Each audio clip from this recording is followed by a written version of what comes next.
Тағы проблема ма? Короче, Зояға апаршы мынаны. Өзің табарымен өзі сөйлесін. Бір емес, екі емес, надоел уже бля.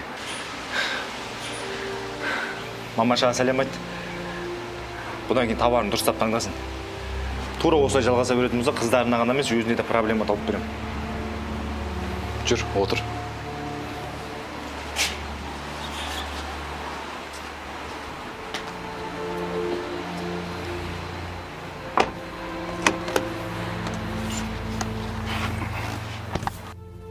Сен неменеге тырысып бүрісіп жүрсің? Қалай, қайдан келгенді ұмытайын дедің ба? Аузыңды жапшы.